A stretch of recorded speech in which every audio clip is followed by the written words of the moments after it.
So that was a little bit of a teaser about the Harvard India trek, which is, as you could have seen from the video, an excellent opportunity if you want to explore India, visit a couple of UNESCO heritage sites, a wander of the world, and meet a few notable individuals in Sri Lanka, in India, and have some interesting conversations.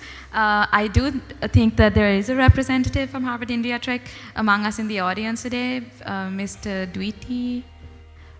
If he is here, if you want to connect, we can share contact information with you, and it seems like an incredible opportunity for someone like myself who has never been to India.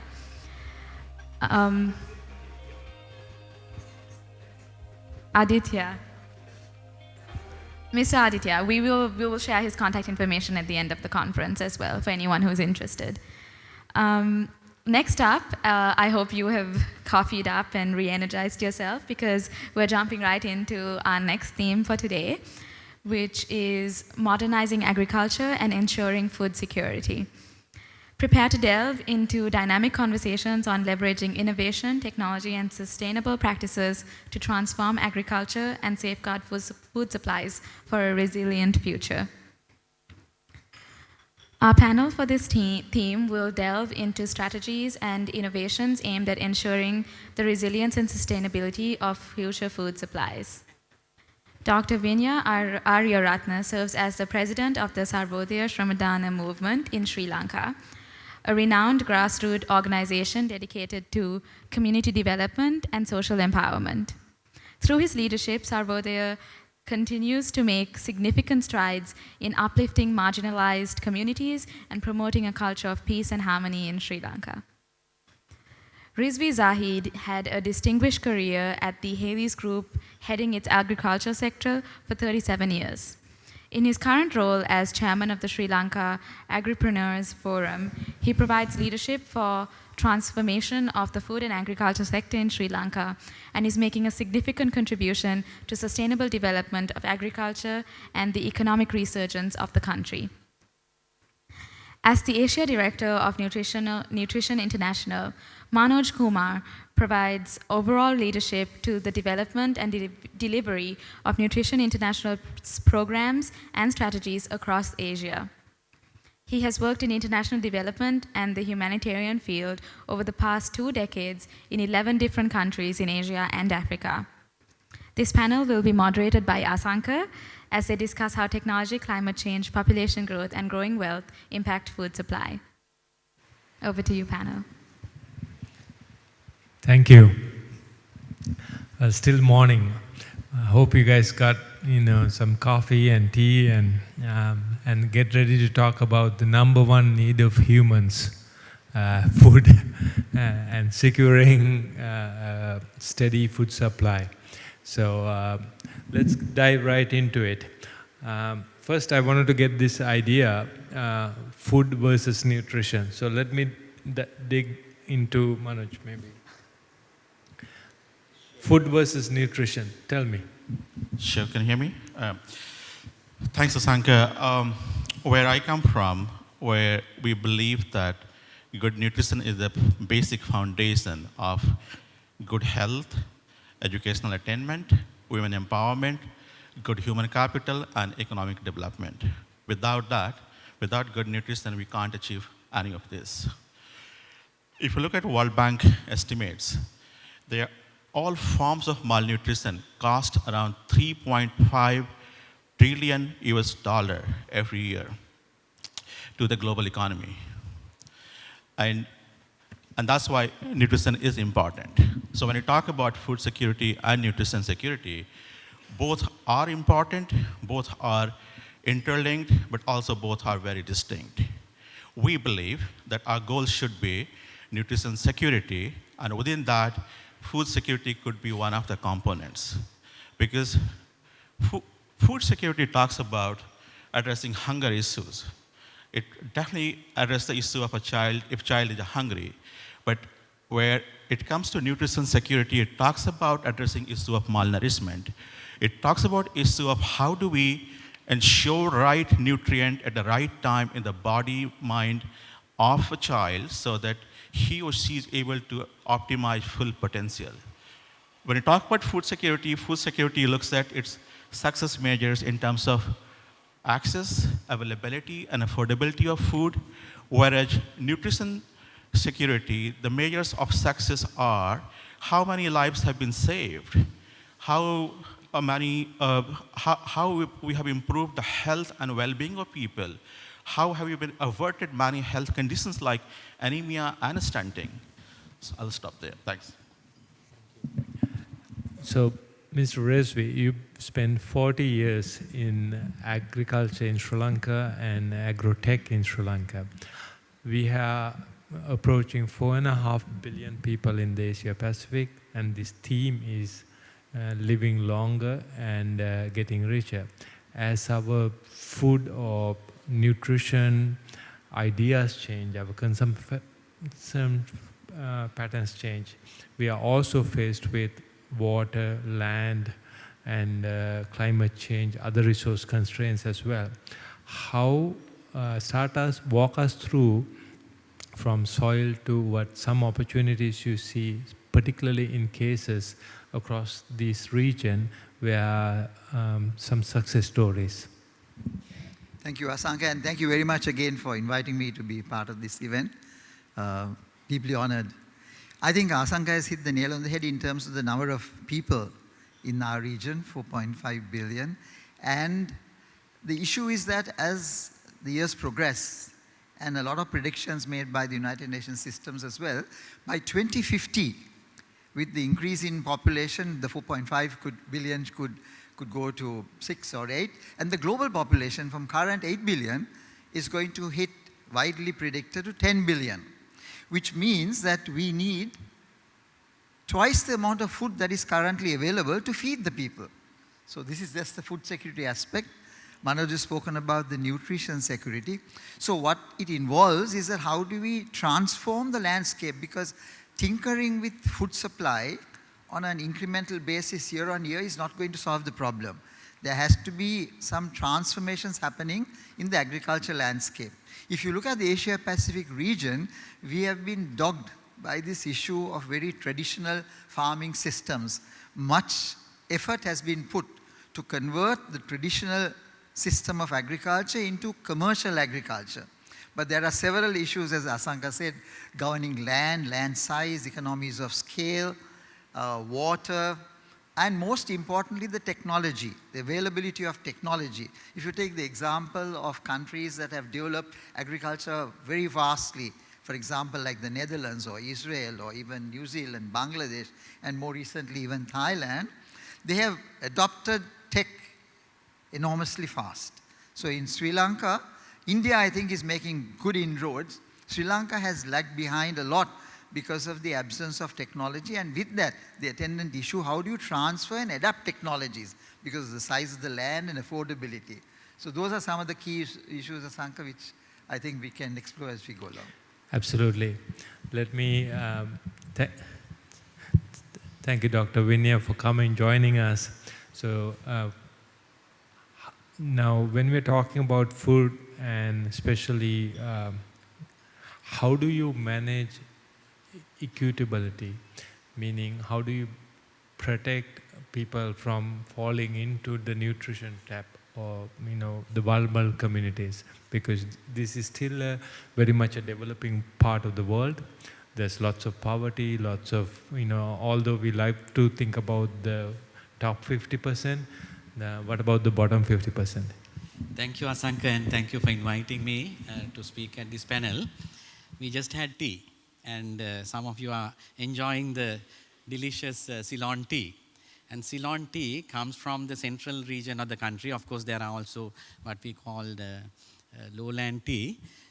That district which leads in the best production of best tea in Sri Lanka, right now, the nutritional indicators of children, unbelievable. The food insecurity is 60% in that particular district, right? So we are talking about, it's Norelia. So if you look at the country's situation, I would like to start responding to your question, Asanka, from the Sri Lankan perspective. Last 4 years, we have been having a very difficult, challenging time in Sri Lanka. The first 2 years, 2020 and 2021, due to COVID-19 and 2022 and 2023 and up to now, the economic crisis. Sri Lanka has performed really well when it comes to health indicators, public health. We are very proud of our public health system. And also, we have relatively improved in nutrition as well, but the nutritional indicators have been lagging behind. It's not because that we didn't have enough food production in the country, but there were other determinants which also affect the nutritional levels of the population, which even includes the food habits and also the media, influence of media on food habits as well as the behavior of our people. So it's a reflection of multiple factors. So the question you asked about inequities, now we have seen affluence growing, right, in the region, even in South Asian region, and we are also benefiting from that. Sri Lanka is benefiting from the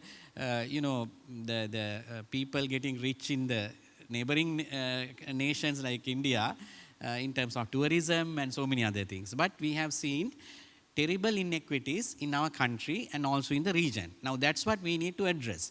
Poverty has not significantly reduced.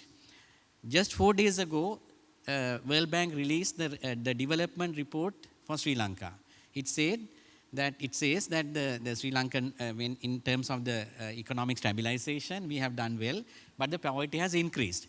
Poverty, which was 13% in 2021, doubled by 2023 to over 26%. And this trend will continue.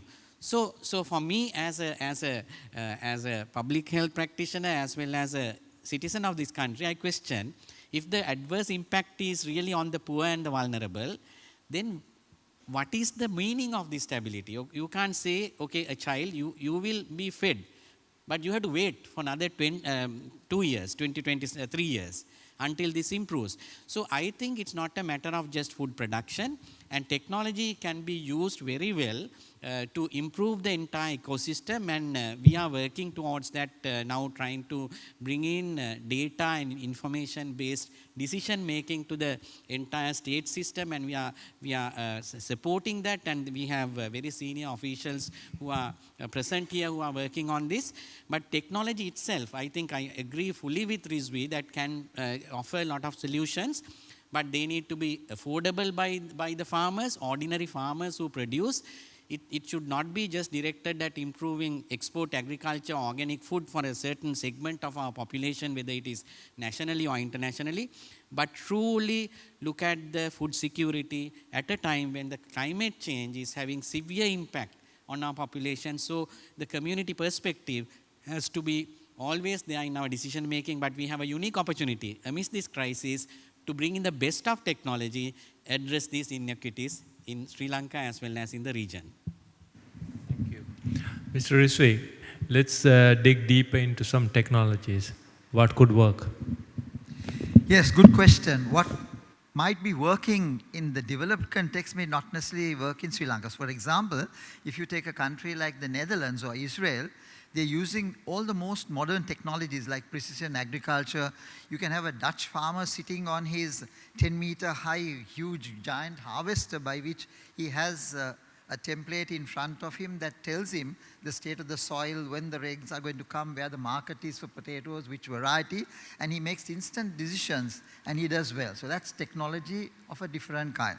If you look at the Netherlands, why they have become kind of a country that is feeding the world in many ways with fruits and vegetables, it's because they changed the technology. The land is very small. They went up. Greenhouses, if you look at a drone picture of the Netherlands, you see all greenhouses, and they've taken the greenhouses up. But the issue for Sri Lanka and our part of the world is affordability. So clearly what we have to do is to adapt the technologies, and I think we can do that.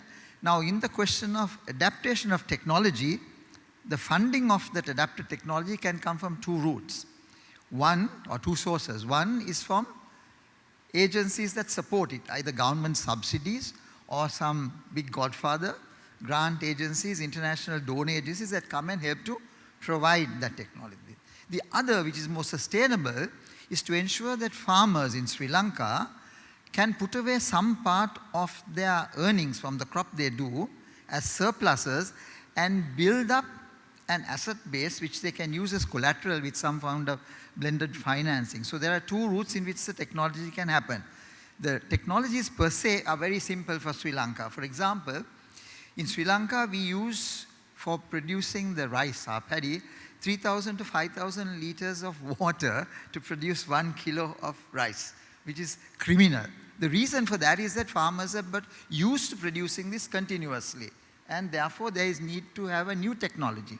That technology can come from the agronomic practices on the rice, the flooding system of water, or in the seed technologies. And we need to research that. To research that, if we have to get private research, we have to incentivize private companies to come and invest in it. Or else we need to have, like the Netherlands has, like Wageningen University, we need to have centers of excellence. So Sri Lanka is on the throes of doing that. There is a new agriculture modernization policy as well as a council that's recently to be established. And I think all of these elements, when they come in, but overriding all of this, Asanka, the key driver is the communication technology. Unless we digitize agriculture in Sri Lanka, India is doing a good job, and I think Bangladesh has done an even better job compared to Sri Lanka in digitizing agriculture. So you democratize agriculture decision making, very data based, and if you can provide farmers through smart apps, and I think there are lots of apps that have been developed in Sri Lanka, it's just that we have to hit a ticking point, a point at which it becomes very scaled up, and all farmers have knowledge and information, what to grow, when to grow, where to sell, and they can have forward contracts. Otherwise, we have surpluses and policies that beggar the farmer. So these are some of the short technologies, digitization and the use of adapted technologies, and how to fund it. Now, one of the areas for nutrition when we're talking about is essentially meats, or fish, meats, all of this. We talk about agriculture, but what about that sector? How are we going to scale that up? Because as we look at the West, when you become richer, you generally eat more meats. Well, Sanka, the issue of good nutrition in Asia is still quite puzzling. So, if you look at, despite of increase in food production, still some of the indicators are very concerning across Asia. So there are more than 33% women that suffer from anemia. If you look at stunting across Asia region is more than 21%. And Asia is also getting into a trap of double burden of nutrition, malnutrition, where we have undernutrition, but also we have an increase in obesity because of changing food pattern. And that is causing a number of deaths because of NCDs, non-communicable diseases. If you look at World Health Organization's data last year, out of all the deaths that happened in Southeast Asia, 62% were related to non-communicable diseases, and that's directly related to the food habit, obesity. Now, and definitely there's a big role in terms of influencing people's choices related to good nutrition and good food habit, particularly considering the changing food system. As you're talking about agriculture, you're talking about meat and other productions. What our experience has been, and we have been working with the various governments across this region, is we're saying, can we make nutrition counseling as an essential part of all the basic health services, but also all the other food services? And for example, I'll give you, in India, in 2 states, in Madhya Pradesh and Gujarat, they have this social protection program called Public Distribution System. That's the world's largest social protection program. What we did, we worked with the government to add vitamin B12 and iron and folic acid to the rice that they distribute to poor people. We added iron to salt that is already iodized. And the recent study shows that because of that, we've been able to reduce anemia up to 5% in women. That's quite a significant. And so that's one example of how nutrition can be embedded in different sectoral programs like social protection. It could also be integrated in education sector. So we have some very good examples and results from Indonesia where we ensured that all the schools, they proactively and intentionally integrate weekly iron and folic acid supplement plus nutrition education to all the girls, adolescent girls. And it has a big impact in terms of more number of girls are staying in school. That means they are successfully completing their studies. It also means that their early pregnancy, their marriages have been delayed, early pregnancies have been delayed, and also it has a big impact in terms of lifetime earning for those girls. So I'll stop here, thanks. Just to add that point, Asanka, a very interesting point about the plant-based foods as well as animal foods, animal-based foods as a source of protein. In the developed world, there is clearly a shift away from animal-based foods because of wellness, dietary and other ethnic considerations to go in towards plant-based, for example, meat substitutes. And here is an excellent example of some foods that can be grown in countries like Sri Lanka and our part of the world. I know Bangladesh is doing that.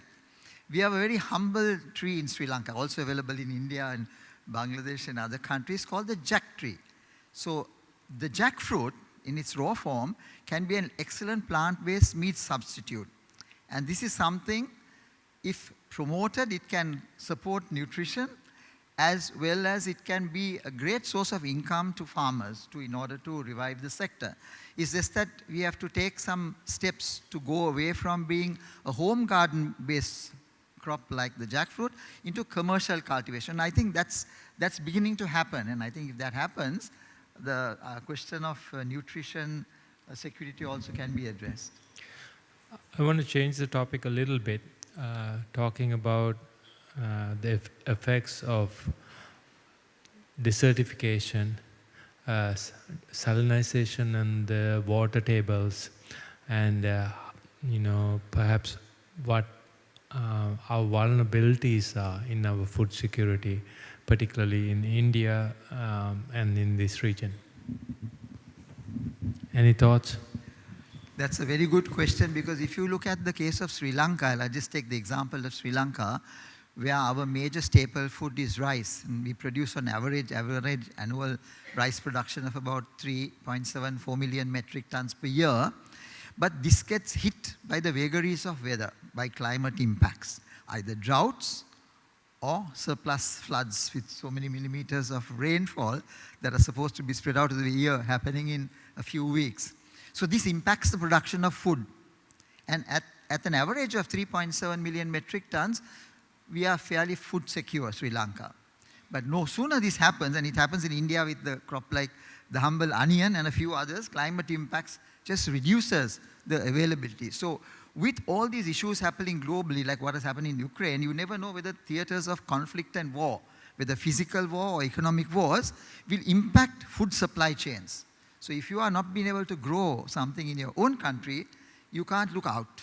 So you have to be food secure by looking for innovative ways to meet the food needs of your country. So in the case of Sri Lanka and rice, the answer, as I said earlier, is to look for ways to reduce the amount of water, that is used in, so that you can use less water for paddy. And if it's seed technology, through breeding, we can work towards less water-loving technologies in order to do that.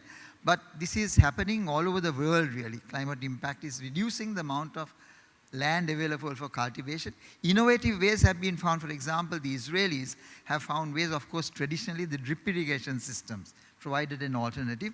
But alternatively, there are more innovative ways in which technology can be made available to our region as well. Please add to that. Yeah. So the climate change definitely has an impact on food security and nutrition security. We've been still grappling to find out the relationship between an impact of climate change on nutrition. Some studies have showed that because of climate change, the content of micronutrients are decreasing in many staple food grains, and that's quite concerning. But also there are some alternative solutions are coming up, and many adaptations have been done. So for example, if I talk about Indonesia, government of Indonesia, they made recently wheat flour fortification are mandatory. What it means that all the wheat flour production across the country, that's a staple food, is fortified with the right kind of micronutrients. And but coming back to question of climate change, that would still needs to be unpacked, particularly when you talk about nutrition. Uh, I guess the solutions lies in mostly in adaptation at different levels. We had a year ago there was a flood in Pakistan that derailed all our investment in nutrition, and we had to work along with the government to ensure that basic nutrition services are adapted to continue to be relevant and meaningful for people. And we learned a lot there, and we continue to unpack this issue of climate change and nutrition. Thanks. Well, let me open up the for questions here at the front, please.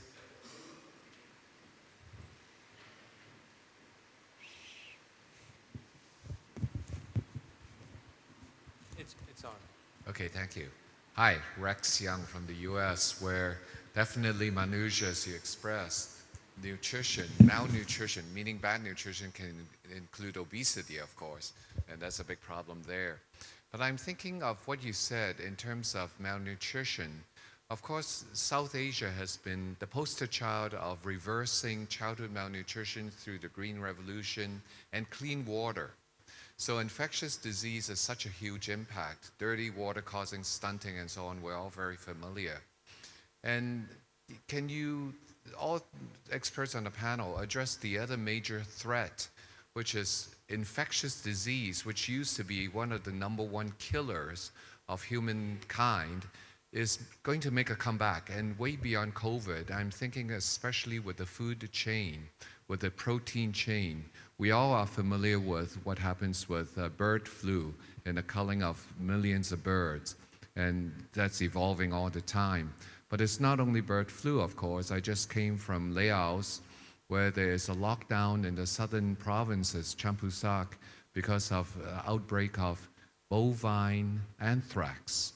And so they have to stop selling and killing cows. And when cows die, they assume that it may have anthrax if it dies unnaturally, bleeding through the nose and so on. And that's only one of the examples. Southeast Asia, I know white shrimp disease, which is a viral infection of shrimps, can kill shrimp farms 80–90%, source of protein.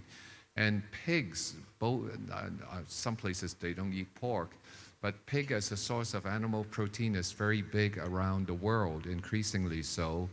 And African swine fever, as one example again, when it spreads, it's 80–90% mortality in a week.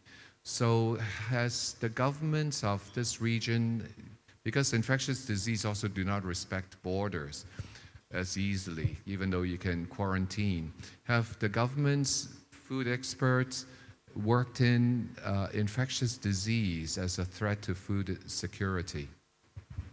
So from Sri Lanka's experience, so the whole world faced the COVID-19 pandemic. And that's not good, though it's the first pandemic in our lives, it will not be the last pandemic. So the pandemic preparedness, as far as Sri Lanka is concerned, the health ministry as well as the key partners, including ourselves from the civil society and the private sector, we are into a preparedness program. And also, as you probably know, WHO is now having the pandemic treaty also, and though it's controversial, we are part of the discourse. So that's at a policy level, definitely it's a priority. But as a country, we have shifted from infectious diseases, predominantly infectious diseases led disease pattern to non-communicable diseases, but we have the double burden because we still cannot fully control diseases like dengue, hemorrhagic fever. So it's a major problem in Sri Lanka. So we still have a double burden. But when it comes to pandemic preparedness, I think it's really important that we prepare every community towards any form of health threats, that new health threats that are coming. Because we know that all these mutations that are taking place, it's very difficult to have a purely biological approach. So while the technology and biology and epidemiology, all that tells us the real situation, each community should be prepared, and that's where we are working a lot, how to build that community preparedness and resilience, not only for infectious diseases, but also for even to control and promote good lifestyles to prevent NCDs. Finally, I think it's very important that we focus on an integrated approach with partnerships, because alone as individuals or communities we can't survive and also face future pandemics, or for that matter any form of infectious diseases. So I think partnerships are very important, where best of knowledge from centers of excellence like Harvard to the knowledge that is there on the ground. Rizvi referred to some of the nutritional foods, and I am a firm believer of food security happening at the community level. So I think we have to have multi-level, multi-sectoral, integrated and a holistic approach that can be the only way for us to survive and also ensure food security, particularly for the vulnerable sections of our population. Thank you. And sorry, add one comment. Sri Lanka has an abundance of plant-based foods and herbs, etc., that can be immunity-boosting foods that can mitigate the effects of some of these diseases. To that, our research have shown that if they are good nutrition at the stage of infant, it definitely boosts the immunity, because good nutrition is the key source of building immune system, and it certainly increases resistance power for kids with the different disease and sickness. I also wanted to add to that, saying if we have a good immune system is the basic foundation of a good health system. And if we don't have a good investment in nutrition to build a good immune system, our health systems across different countries will keep spending a lot more money and their health budget on treating diseases rather than getting a better health outcomes for the population. And therefore, it's important to invest in nutrition, because nutrition is the difference. Thanks. May I follow up with another question for the gentleman over there? Yeah, thank you very much. Before I ask the question, I'll just explain what organization I'm representing. I'm from Green Agriculture and Agriculture Modernization Operations Center. And before putting the question to the panel, as long as Sri Lanka is concerned, and one of the countries heading towards national level agriculture modernization program, which contains with a council, task force, secretariat, and an operations center. One of the key areas, as long as agriculture modernization is concerned in Sri Lanka, we have a number of macro level projects supporting the agriculture modernization. There are very few, and some of them are funded by the state, some by the international organizations like World Bank and EU, and some from the Sri Lankan private sector. The biggest challenge Sri Lanka encounters in modernization of agriculture is concerned is, out of our nearly 2 million farming or the farmers population, 1.65 or near farmers population are smallholder farmers. Bringing technology and modernization different pieces into the smallholder farmers is the biggest challenge, because they should be either supported from the state or by the some other means. So in this context,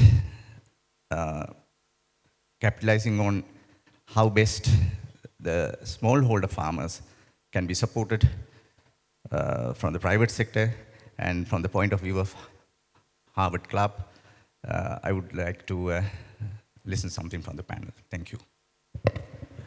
Thank you. Very, very interesting question. That's the heart of the problem, really, the size of the land holding, number of farmers. In Sri Lanka, there have been models, and some companies in the private sector and also semi-government institutions have tried this model of having a nucleus farm as well as contract farmers linked to the nucleus farm. So the nucleus farm forms as the center which provides all of the services, the technology, etc. But the issue has been, as you rightfully said, how do you disseminate that very quickly to the farmers? So, for example, in a company that I'm very familiar with, producing gherkins for global markets, either to McDonald's or Burger King or Subway or all of these, produced by poor farmers in the Vanni area, in Mahiyangana and all of the poor districts in Sri Lanka. They are organized into cluster farms. So either you have to have some form of organization, either the nucleus farm and the outgrow farm, or farmer clubs or farmer organizations. So I think that, as you rightly said, the modernization project is trying to address that, to get that done. So it is organizing the farmers to become agricultural entrepreneurs with the support from a central organization like a nucleus farm or a center of excellence or a farmer club, or like in Indian case, the cooperatives. And Amul cooperative is the most excellent example of a collective organization of economic enterprise profitably. Well, thank you. I think that's our time. And please follow up with this, gentleman, if you have questions after the session. Thank you very much. Thank you for taking the time. Please give them a warm round of applause. And may I call Ms. Renu to come and hand over some of these gifts.